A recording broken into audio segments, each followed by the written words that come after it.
Welcome to the first of a series of podcasts that we're hoping to produce in Jackson Civil Engineering. My name is Julie Glading. I'm Senior HR Manager, and we're producing this first one for Mental Health Awareness Week. My colleague and I, Jamie Abbott, who's a Senior QS in the Eastern region. Jamie, tell us a little bit about yourself and how long you've been with the company. I've been here since 2008, so coming up to 15 years now. Work out of our Ipswich office, just down the road from head office. Been in Eastern Region all of that time. I'm on the mental health committee with Jules, With me, yeah. and quite a few of the other guys. And we had a bit of a chat a little while back and said for Mental Health Awareness Week, why not talk about a few issues to do with mental health. So here we are. Okay, brilliant. Thanks, Jamie. A little bit about myself and how long I've been with the company. I'm about to hit 20 years. Yeah. Which makes me feel incredibly old. Working in the HR department for all of that time. So I've obviously met a few people over the years and seen a few things.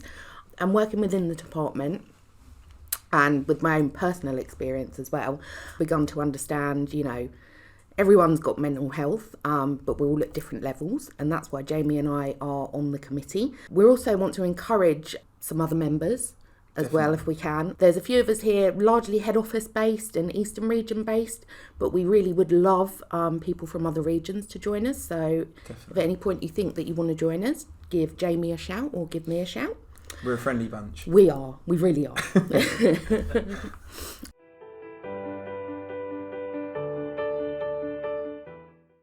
So this first podcast is about something that Jamie and I have both experienced, which is grief. Jamie, do you want to tell us a little bit about your story, about what happened to you?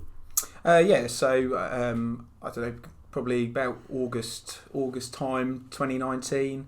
I'm very lucky, very close to my family, do lots of stuff together at weekends.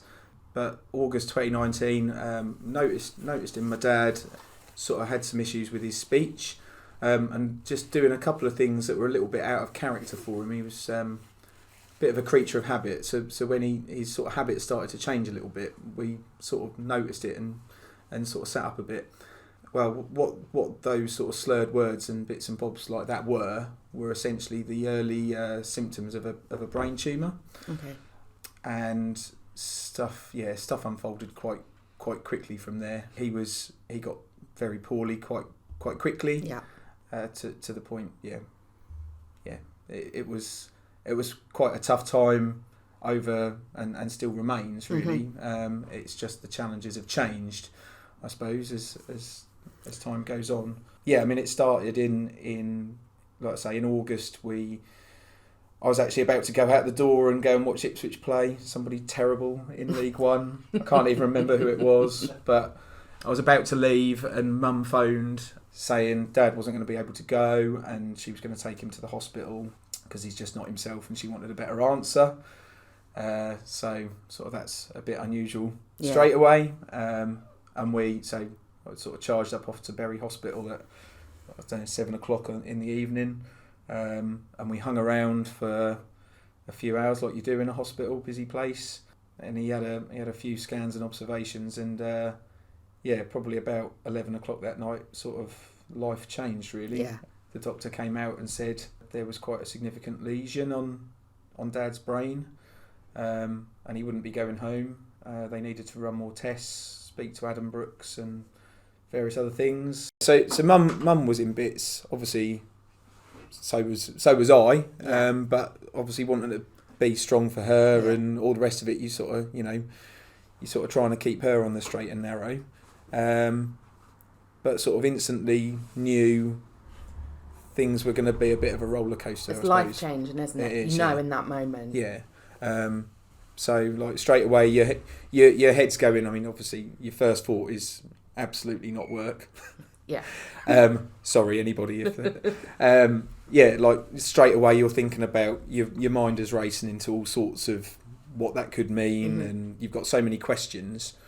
But then of course your next thing is, well, I still had work the next day, a normal Wednesday the next day, and I suppose, yeah, this is one of the reasons I'm on the mental health committee, and one of the reasons I wanted to talk, with Jules today, is because I feel very lucky to work for a company where I feel I can talk. Yeah. And I've got good colleagues, and I've got a good company full stop around me that will listen. Yeah. And understand. So I came in that day after, obviously sort of spoke to Ian Cook, my line manager, some of the guys on site, at a level with me that I'm working with, and sort of, said to them, look, I don't really know what the next week, 2 weeks, month, whatever is now going to look like. If I'm a bit short with you, if I'm a bit down, not myself, then you'll know why. Yeah. So yeah, I mean, I suppose that's the first bit of talking to people and just not bottling things up. Yeah. Because it would be easy to bottle yourself up, just dive into your work, not open up. Yeah, nobody knows what's going on. Yeah, and people think, oh, he's not really himself today. But, whereas if you just give people at least the heads up, it helps them as much as you in some ways. Yeah, it does. I would say. And actually coming into work at some points, not all the time, Yeah. when you're going through something like that, is actually quite helpful. It is. To take your mind off It's like things. a distraction, which you must Yeah, understand. there was that. I mean, there are obviously days when something's gone on in the background. You've had some really horrible news. Yeah.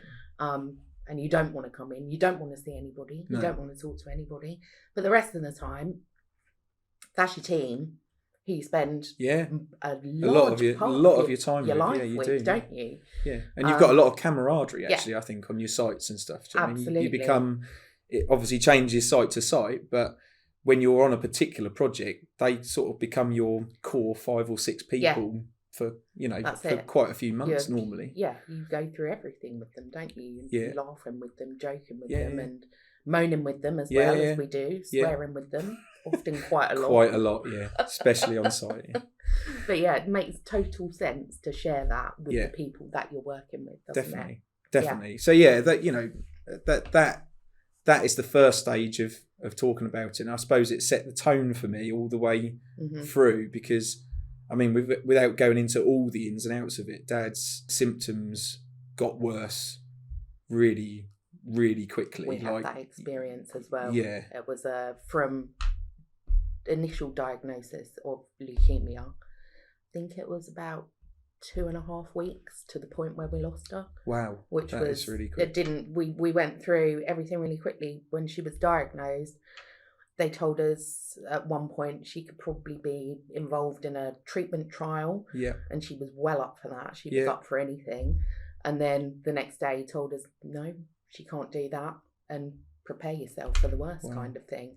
So from that point, we just concentrated on getting her out of the hospital and home. Yeah, to somewhere where she was comfortable. That was it, kind of thing. Yeah. So I understand that. Quick process. Yeah, it's really quick, and you yourself feel a little bit out of body. Yes. Yeah. It doesn't really feel like it's happening to somebody doesn't feel like it's happening to you. You feel like you're watching a documentary, or I don't know, like a comic relief or children in need sort of style. Do you know what I mean? 100%. I think at one point I remember sending a text message to, it might have been Claire actually, and I put, I can't believe this is happening to us. No. Because that happens to other people. No, that's right. Yeah, it's not the sort of thing that lands in your lap and that you have to deal with, really. I'm never going to have to deal with anything like that.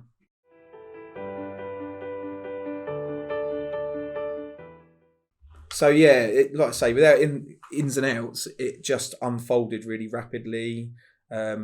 Lots of massive bumps in the road on the way. Mm-hmm. Dad had a biopsy in Addenbrooke's about a month after the initial sort of, you've got a lesion, and that went really badly, and something that should have been a routine 2-hour operation was basically nearly finished right there and then on the operating table.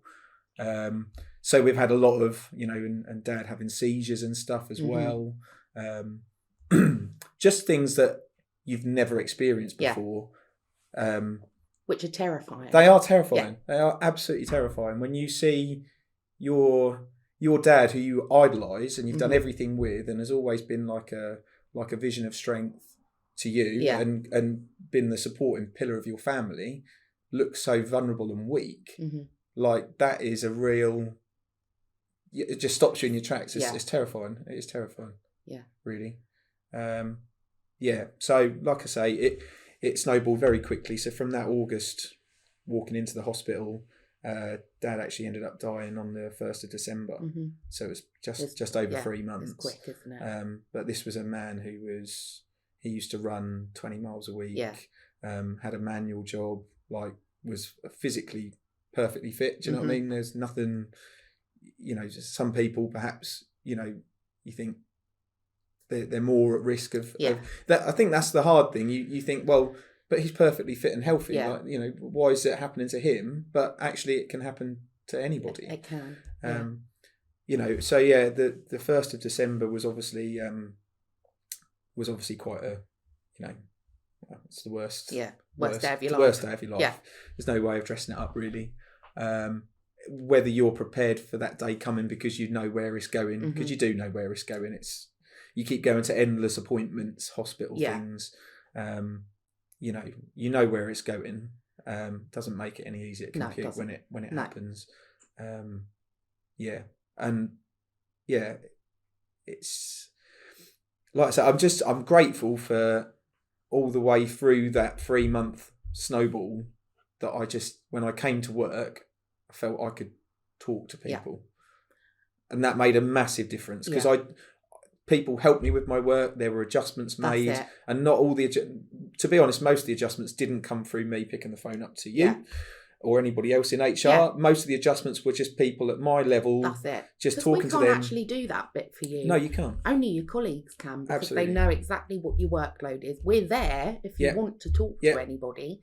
And obviously we've got the EAP and we can refer you to that and stuff as well. Yeah. But your day-to-day help is going to come from your team and your line manager. And that's what we constantly try and talk about, isn't it, on the mental health committee, is that what we don't want, talking to come across as is you must tell HR, because that isn't at all how what we want to do is normalise talking about these things to each other every day, isn't it? Yeah, because all in all we're a good bunch, really. We all get on.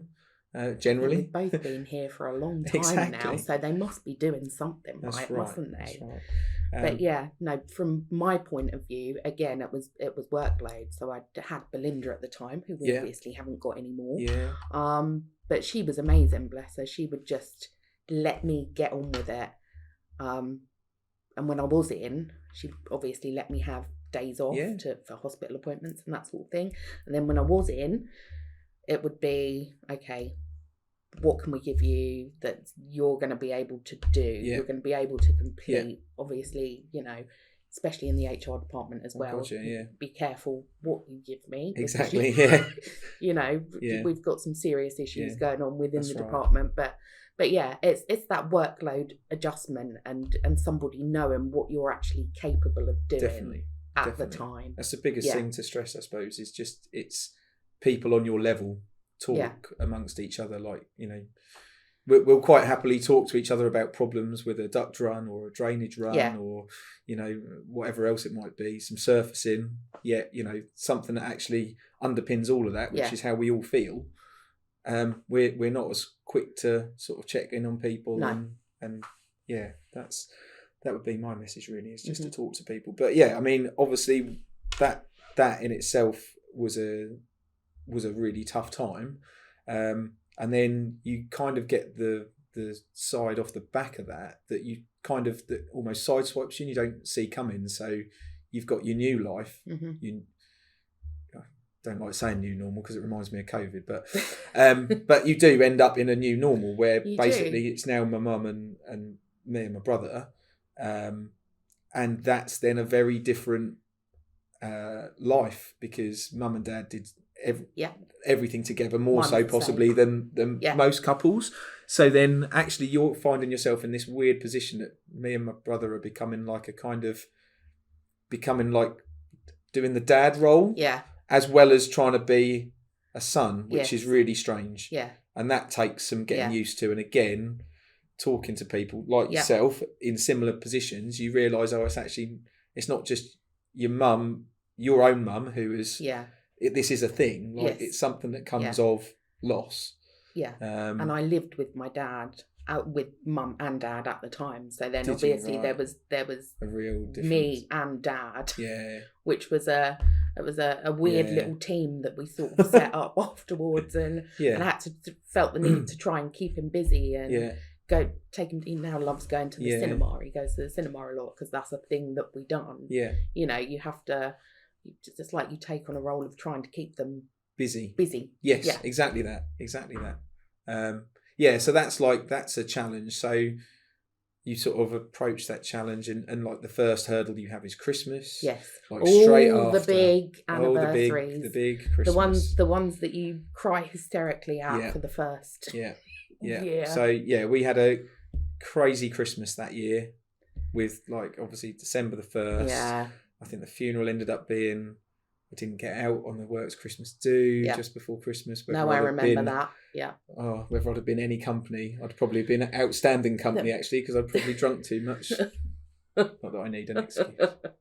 But yeah, we had that literally sort of 4 or 5 days before Christmas, and then Christmas we had life's always changing. We had my wife's family from Australia. They'd come over. That was pre-planned a long time before any of this was going on. So we had kind of the lows of real deep lows of what was going on, on my side of the family. Yet Kez had family. You've still got to try and have a Christmas, haven't you? And for the other people that are there and visiting, because that's the thing. She and my kids have got their their cousins, their brothers, etc. coming over from Australia. Everybody else's life goes on, for 3 years, and they're having you've got this weird just collision of explosions. So sort of that was a weird month on so many levels.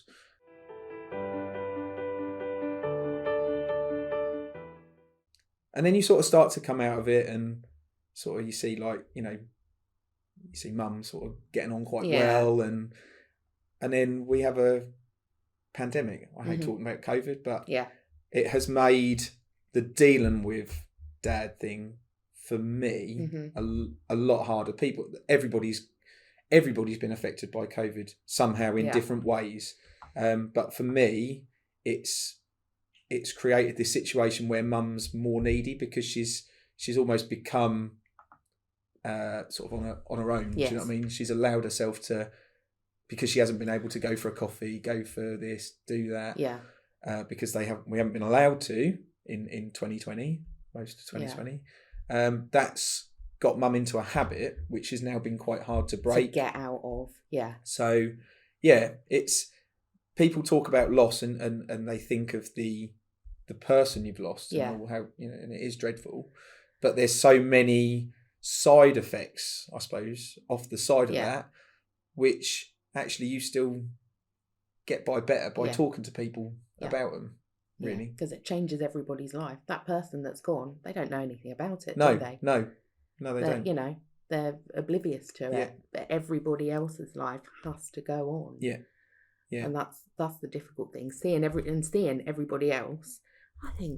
I used to think, don't you know what's just happened? Yeah. But it doesn't matter to anybody else, does it? No, it's your own bubble, and you have to get your head out of that as well, don't you? Because nobody else cares. And if people don't know what's happening with you, then they won't know what's in your bubble, and that is the sad thing of it. Really, if you don't. And I find the easiest way of dealing with it is to just do, not podcast necessarily, but to keep talking about dad is my way of dealing with it, because it makes me feel like he's not forgotten. He's still, he's not physically here, but Ipswich on Saturday, one promotion on Saturday, I went to Barnsley on the Tuesday night as well. Both nights, the occasions you turn into a quivering wreck. Yeah. Because you just think, you suddenly realise and you think, exactly that. Yeah. And you're sort of, everybody else is sort of, jumping up and down and you're just in your own moment, really. And to be there, again, with kids and, wife and mum and mother-in-law, and, it's nicer to talk about him in that situation rather than well it up. Let it out, talk about him, and enjoy it. You don't have to be you don't have to sad never about speak it. Make them of happy them again. That's it. We talk we mention it every day. Yeah. There's something every day that will remind me Yeah. of her, and I think, oh, she'd think that was quite funny. Yeah, exactly. But it's right though, isn't it? Yeah. Because it's the spirit of the person you loved, Yeah. not their physical being. Yeah. Really. Yeah. I mean, on that, one of the things I tried to do was keep my mind on as many other things as I could, rather than the real depressive prognoses and all that sort of stuff. So, Dad being a runner, I actually ridiculously took up running. Mm-hmm. While he was going downhill. I was actually trying to run up hills. Yeah, that was a challenge. I'm not running as far as I was then. I think I was trying to impress him, but it helps you. Well, so I'm told. Yeah. I'm not a runner, but people that are do say that it helps really, it does a lot with, I think it processing did. thoughts and that sort It of thing. helped, and in the end, I sort of channeled that into trying to sort of raise some money for, like, the brain tumour charity, and again, work were great with that. Like, trying to bump up what I was raising and stuff, and sort of spreading it on the website through emails and stuff, and that that was a nice way of both coping at the time with everything going on. Felt like you had a purpose. He was sort of living on in me, and like a bit of a sense of achievement of it, really. But again, you do. Like, I finished doing the London Landmarks half marathon in probably about 18 months, 2 years after he died. But you get all those same crescendo of emotions, which you're never far away from those emotions just bursting through. There'll be the weirdest thing on telly or the radio, or somebody will say something and it will just, I don't know about you, trigger, but isn't it? You will just suddenly, your mind can't help but wander to it. We had that at the weekend. We were sorting out a room, my old room at my dad's house, and found a box of CDs. And my sister and I started going through it, and we're getting really excited. Oh my God, we found this one. We've been looking for this one for ages. And then she just pulled out one that was just one of Mum's songs. Yeah. And we both sort of sang the little bit at the same time, and then just cracked up. Yeah, because it just floods back. Yeah. Because your mind goes to a different place. Yes. Completely a happy different place time. that you can't have anymore. No. And that's the sad bit of it. Yeah. So, but it's so important to talk, because it's absolutely, and that's what makes life so much easier. You're never going to change what's happened. No, but you can make moving forward much more positive and happy, and absolutely look at it in the right way. So talk to everybody, everyone, especially people on your level. Yes, because they're the people that know you best. Yeah, and they're the people who will help the most. Yeah. I think we're both lucky that we've got good teams around us. Definitely. So definitely. Okay. Sound.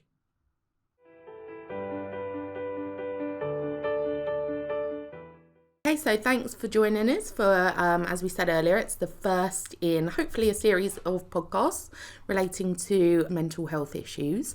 We hope that you found this interesting, and in some cases even maybe helpful if somebody's going through the same experiences that Jamie and I have been through. Again, we'd just like to say that we would like to encourage some more people to join the mental health committee, and hopefully from this chat today, you'll be able to hear that actually it's quite informal, it's quite relaxed. Get an idea of the sort of conversations we have round the table. There's nothing to be scared of. Come and join us.